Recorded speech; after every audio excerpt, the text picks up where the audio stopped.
He will be a descendant of Muhammad. He will be an unparalleled, unequaled leader. He will come out of a crisis of turmoil. He will take control of the world.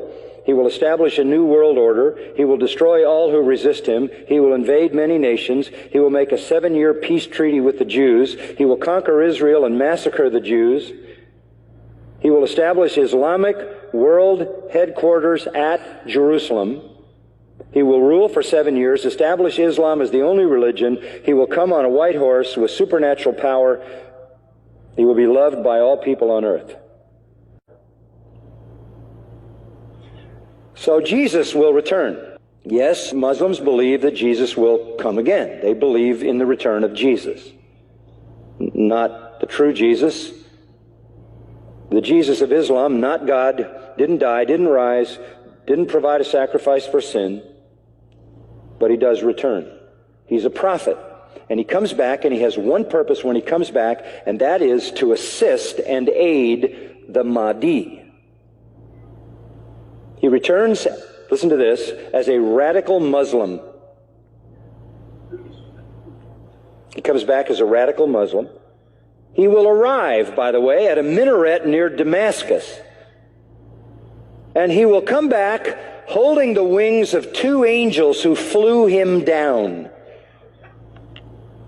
to meet the gathering army of the Mahdi in the east, the army of the black flags. Jesus, when he comes back, will pray to the Mahdi, who is greater than he. He will acknowledge the Mahdi as his Lord. He will make a pilgrimage to Mecca. He will worship Allah, and thus he will lead all Christians who will follow him to reject their notion of Jesus and accept the real Jesus, who is nothing but a prophet and a man. He will establish worldwide Sharia law.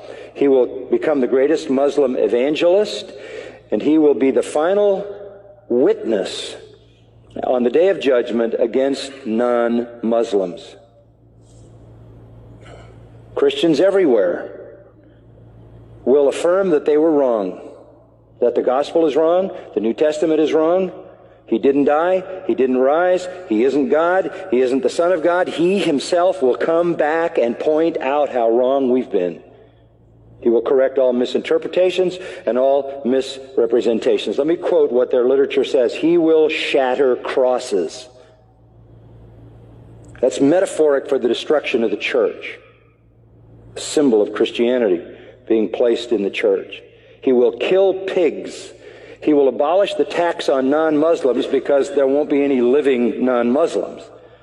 Can't tax dead people. And then he will do one more thing. He will kill the Islamic Antichrist. He will kill the Islamic Antichrist.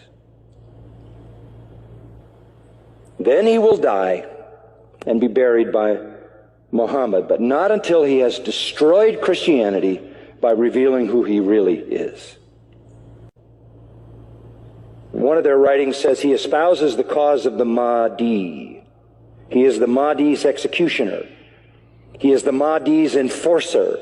He is the Mahdi's prophet. And it is he who kills the Antichrist. That leads me to the third person. The Antichrist will show up. The Muslims call him Dajjal. He is the great deceiver. He comes to earth on a mule, and he's blind in one eye. He is an infidel. He is a false miracle worker, this Antichrist, this Islamic Antichrist. But you know who he claims to be? He claims to be Jesus, the Son of God. He claims to be deity.